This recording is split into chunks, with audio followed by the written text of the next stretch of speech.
Hello. So nakalagpas na kami ng immigration, nakuha na din namin yung mga maleta namin. Sa akin, wala namang tinanong. Pagkaabot ko ng passport, good morning lang ako, tapos tinitigan niya lang ako. Tapos, Sa akin, ayun na. Sa'yo? sa akin nakala nung immigration officer, first time ko rito. Saan yung ticket ko na parang last year pumunta na pala ako rito. Ayun, di na siya nagtanong. Nakip mo yung Nandun. maliit mong ticket? Okay. Delayed yung flight namin ng mga 6 minutes lang naman kasi 16. nagkaroon 16 ba? 16 minutes turbulence lang. Pero magagaling kasi piloto ng Cebu Pacific. So, kaya naman so far. Salute. Yes. Ganda ng experience. W Sarap Cebu. din ng pagkain. Yun lang guys, kukunin na namin yung Pocket Wi-Fi. Ano ba tawag dito? Octopus card. Pocket Wi-Fi, Octopus card. Okay, quick story time. About naman sa immigration ng Philippines kasi hindi na namin na-update kanina. Late na kasi kami dumating actually. My fault.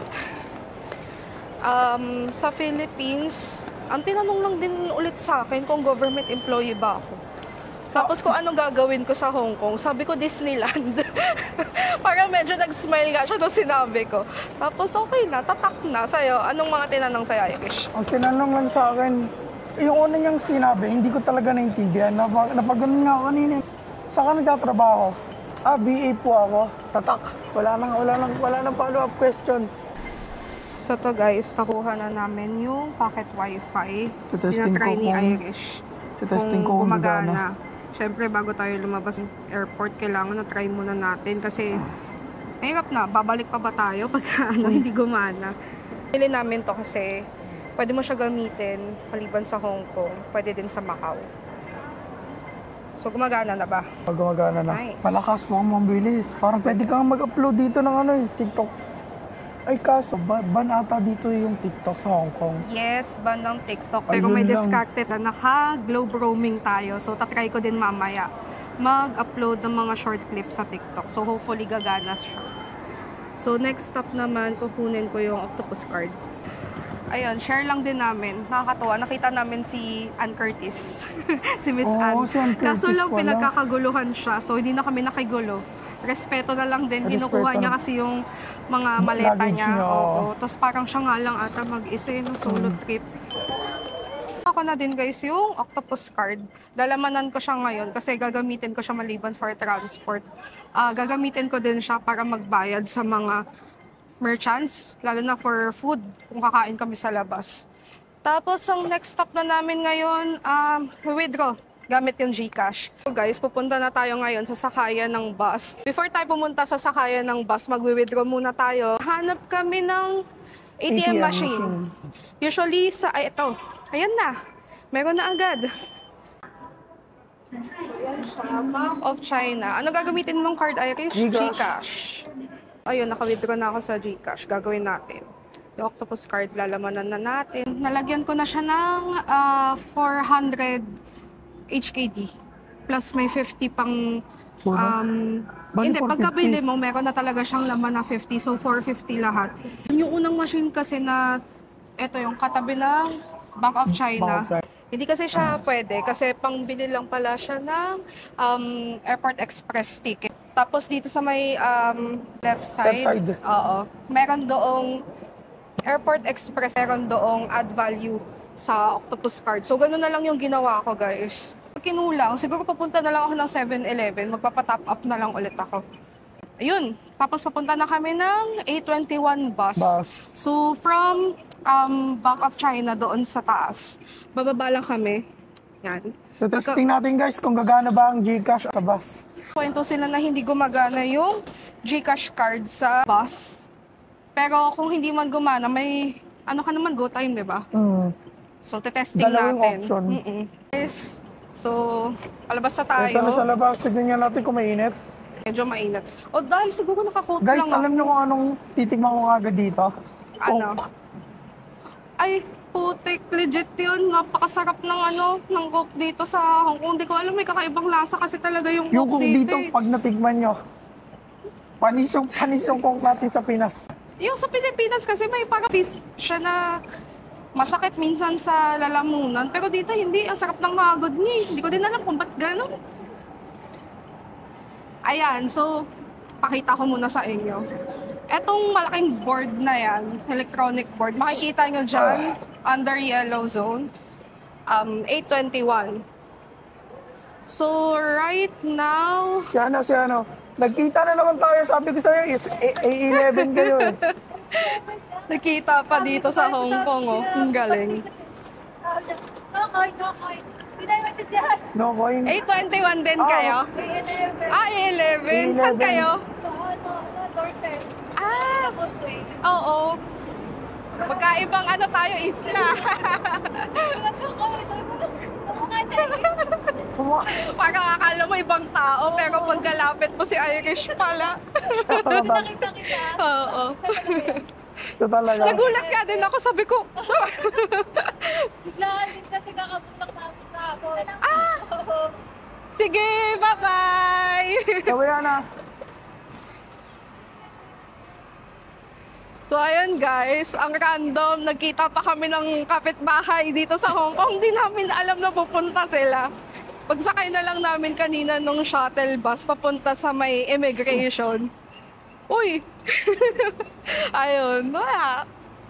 Saya lang kasi parang kala mo nasa Pilipinas ka lang. Ayan guys, 8:21 so far wala pa. Pero let's just wait. Para maganda view, tayo pa yung pinakaunang sumakay. Dito tayo! Here! Ang ganda ng view. Ganda ng view! Kasi kami yung pinakaunang sumakay. Kakadating lang ng 8:21 bus. Good timing din yung yung pagdating natin, pagpila natin. Perfect view.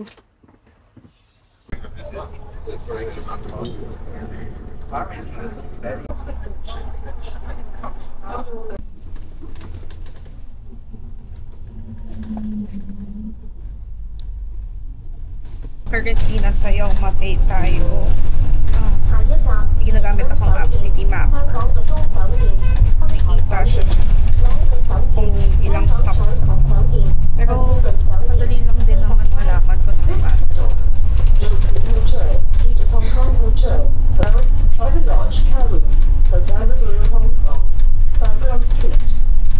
Diba?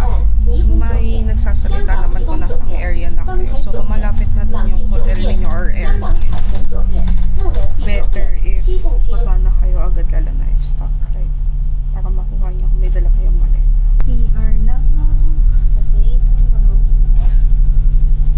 Kita nyo yung GU tsaka yung unique view. Muji. Minsan din. Dito yung Mira Place. Nakakamiss dito kami dati. Dito na tayo sa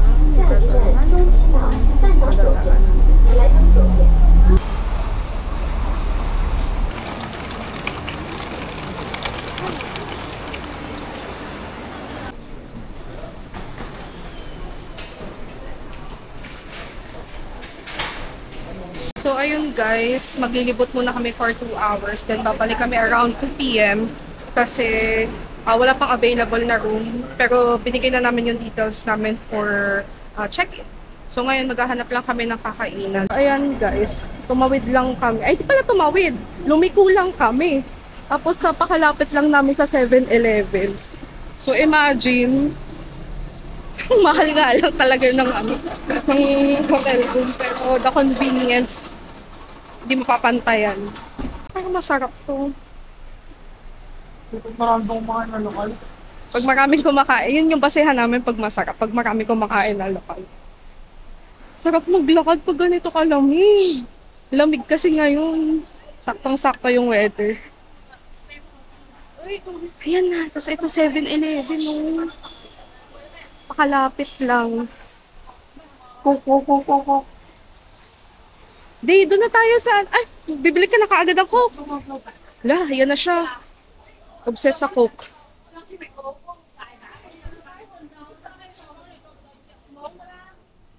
So here,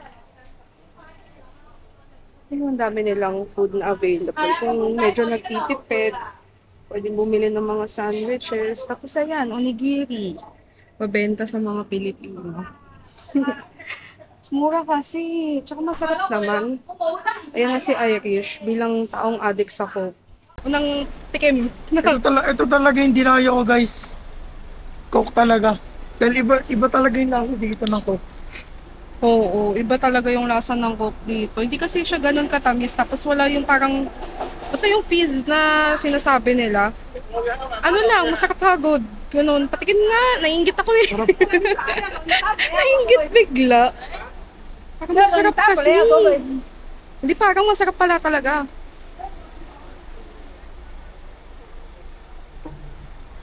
Harap. Pero mamaya babawi tayo sa madaming tubig. Hindi pa tayo naglalakad. So ayan na nga yung sinasabi nating Jollibee. Napakalapit lang talaga ng ng Jollibee. As in, ilang dipa lang. Pero syempre, kakarating lang. Local food muna tayo. Alam mo nasa Hong Kong ka na kapag ganito na yung tunog. Ano? Ayan na siya. Ayan, malapit na tayo. Nakikita ko na. Max Noodles. May convenience store din pala dito, pigs. Siya, eat more, more. Katabi nga lang, pupuntahan namin Max Noodles. Pero bukas, or the other day, baka try natin yan. Mura din kasi dyan eh. Dito muna tayo.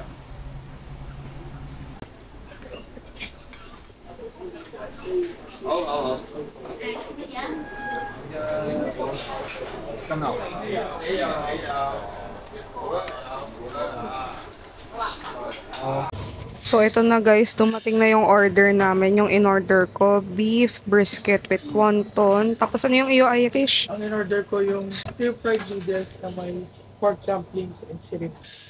Yan. So, Uy, may dala akong let's sitirisin. try. Oo nga, may dala akong sitirisin.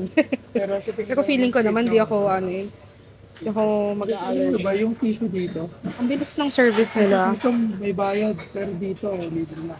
Yes. Usually sa Hong Kong may bayad yung tissue nila, additional charge, pero dito libre lang. Tapos ano din, ang ganda lang kasi pagka-order, wala pang 5 minuto nun dito na agad. Ako na pa minute nandito. Oo, basta bigay mo yung order na. Tapos English speaking din yung nagtitake ng order nila. Pati yung menu, English din. So, madali. Paano, Irish? Paano? Sarap, tignan mo. W Chinese. Sige nga, try natin. Yan, meron silang libreng tea. Init-init pa siya. Yung dumplings to, 1, 2, 3, 4. Kain.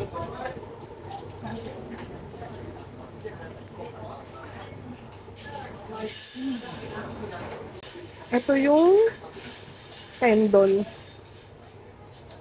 Let's try. Ang sarap. Sarap nun na. Akala ko kanina awkward. Parang kakaiba yung lasa lang. Hindi, masarap siya. Sarap. Alam mo ito, pag mahilig ka sa pares, parang ito yung basta pag kumain ka ng pares, ay yung taba ng pares na masarap kagatin. Pero siya, sobrang lambot. Parang ka lang parang gelatin, ganun. Masarap nun. Wow. Kukuha ko ng chili. Kasi may libak sa maanghang. Tapos lagay natin dito. Kunti pa. Hindi tayo sa maanghang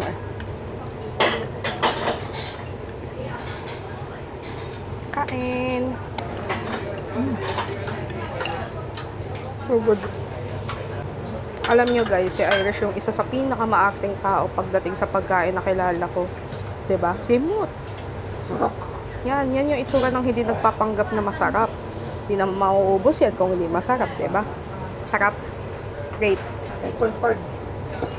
Walang coke. Walang Mahal kasi yung nila, yung drinks nila guys. Kaya ang strategy namin dito, kakain kami, pero bibili kami ng drinks sa convenience store o kaya sa pinakamalapit na pagbibilhan. Ganun lang yun. Practical lang tayo. Ayan yung bill. Makatakungan naman yung presyo kasi masarap naman siya. So, ayan yung Chung King Key. Let's try that. Yan na siya. Yung in-order namin, itong letter C, signature buns, and black truffle buns. Tag-isang peraso kami ni Irish. Tapos ito yung kanilang chopsticks and yung kanilang vinegar. Sobrang dami nilang awards.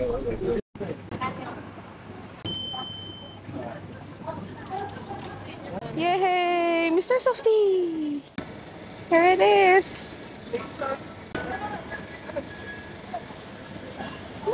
Sarap! Ano, smooth? Ano ba? Smooth. Typical ice cream naman siya, pero smooth yung texture niya. Silky, ganon. Pwede siyang 7-Eleven. So, 13 HKD. $13. Naku, $100. Tol. Ang kati sa bulsa. Pero kung iisipin mo, lahat naman kasi ng pagkain dito sa Hong Kong, mahal naman talaga. We are here now at Apple Canton Road. Excited na yung isa. Ayun, ang dami bumibili, oh. Or tumitingin. Either way, mabenta talaga pag iPhone. Let's go inside. Okay. So, ayun, umalis na lang kami. Bawal din mag-video sa loob. Di din siya nakabili ng iPhone na gusto niya. Kasi for 17 Pro Max, hindi na available yung color. Silver ba yun? Ay, or white? Silver, ayun. Hindi na siya available. Ang available lang orange and... Actually, orange wala na din pala. Blue. 4256. Wala. All throughout branches ng Apple dito sa Hong Kong, walang available stock. Tinanong ko din sila kailan possible restock, hindi nila sure. So try na lang siguro namin balik sa last day or the other day. Yun lang. Medyo sad for today's video. Hindi nakabili ang person ng app. Sa Apple ng iPhone. Ang kagandahan ng hotel na to. May access ka sa MTR. Okay, so pinayagan kami mag-check-in ng early. Not necessarily sobrang early kasi it's almost 1:02. 1 hour early kasi ang regular check-in time nila is at 2 p.m. Pero may available ng room and nasa 13th floor kami. We are here now sa 13th floor. Hanapin lang natin yung room. Ayun na nga. Ang regular check-in time is at 2 p.m. Pero around 1 p.m. pumunta na si Irish sa counter para tanungin kung may available na room. Swerte namin kasi may available na. Pagoda ng person. Matutulog muna siguro kami. Tapos mamayang hapon ulit. Or gabi. Lalabas tayo. Pupunta tayo ng A Wing of Stars. Tsaka K11 Musea. Yan. Dito na si Irish.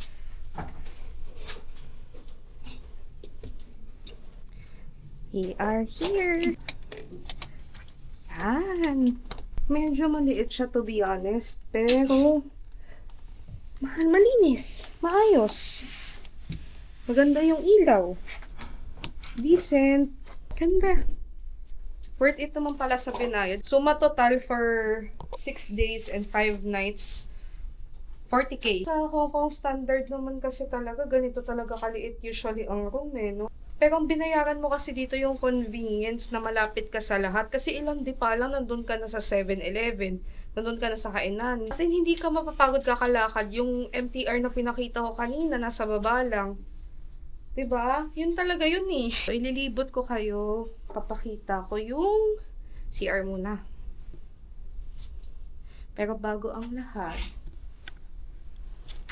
Ayan. Yan yung mini TV. Cute-cute siya. Tapos may working desk. Ito yung bed. Tapos, meron ditong kettle. 2 cups. Tapos, baso. White sugar. Creamer, kape, tsaa.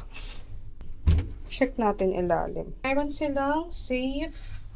Meron ding mini fridge. Ito natin.